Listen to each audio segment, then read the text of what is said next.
मनुष्य को जो नहीं करना चाहिए वह करना ही पाप है, और जो करना चाहिए वह नहीं करना ही प्रत्यवाय है। पाप और प्रत्यवाय दोनों मिलकर पातक होता है। चोरी करना अनुचित है, यह जानकर भी कोई चोरी करता है, वह होगा पाप। जितने दिनों तक पाप का प्रतिफल नहीं पाते हैं, उतने दिनों तक पाप को अच्छा कहकर ही मानते हैं। भारत के किसी शहर में धोबी को कपड़ा धोते तो देखा है ना? देखोगे, वह जिन कपड़ों को धोता है वह उसे माथे के ऊपर अधिक ऊंचा उठाता है। कपड़ा समझता है वह कितना मिट्टी से ऊपर उठ गया है और हवा में उड़ रहा है, और थोड़ी देर आनंद भी पाता है, किंतु वह यह नहीं समझता है कि उसे जितना ही ऊपर उठाया गया है उतने ही जोर से कपड़ा को धोने के पत्थर पर उसे पटकेगा। जो पाप करते हैं वे सर के ऊपर उठे हुए कपड़े की तरह हैं। वे सोचते हैं, अरे मिट्टी के ऊपर उठने से कितना आराम है, पाप में डूबकर मजा लूट रहा है। और जब पाप का प्रतिफल भोगता है, दुख सागर में डूब मरता है, धोबी के कपड़े की तरह। स्वच्छ और भद्र दोनों शब्दों में अर्थगत पार्थक्य है। स्वच्छ माने अच्छा या परिष्कृत, साफ, जैसे स्वच्छ जल। भद्र माने जो भीतर बाहर दोनों ही ओर से अच्छा हो। जो भद्र हैं वे कुछ भी करने के पहले बहुत सतर्क रहते हैं। वे ठंडे माथे से विचार लेते हैं उनकी क्रिया की प्रतिक्रिया क्या होगी। वे अच्छे कार्य करते हैं और करते रहते हैं। यद्यपि वे अपने सत्कर्म के सत्फल उसी मुहूर्त नहीं पाते, उतने दिन वे कष्ट भोग करने में भी द्विधा बोध नहीं करते हैं।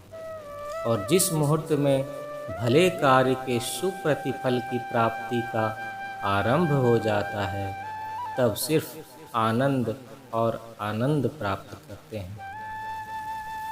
असत कर्म करने में मनुष्य को अच्छा लगता है, किंतु असत कर्म का एक बार भोग शुरू हो जाने पर सिर्फ दुख ही दुख भोगना पड़ता है। असत मनुष्य प्रथम श्रेणी के कमरे में बिना टिकट खूब आराम से भ्रमण करता है। रेलवे को धोखा देकर वह मजा लूटता है, और जो सत मनुष्य है वह द्वितीय श्रेणी की टिकट खरीदकर अत्यंत असुविधा से भ्रमण करता है।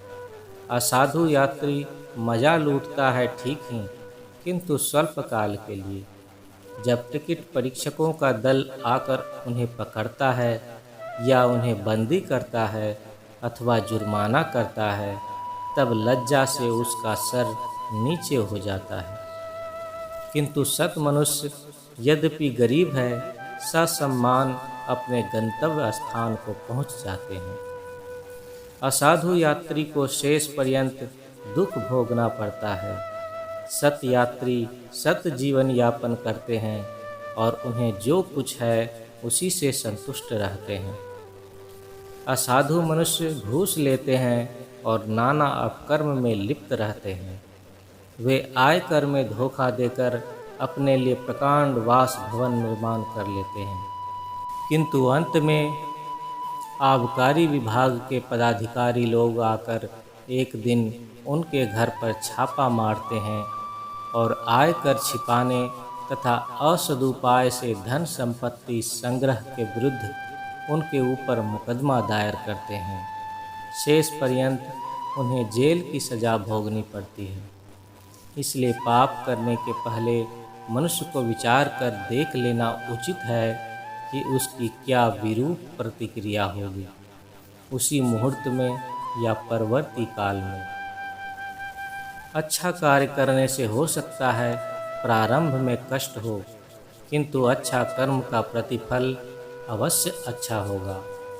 सत्कर्म करो, किंतु उद्धतता या मिथ्या अहमी का त्याग करो। समझ रखो, तुम्हारी उद्धतता या मिथ्या अहंकार आनंद मार्ग के लिए क्षतिकर हो सकता है।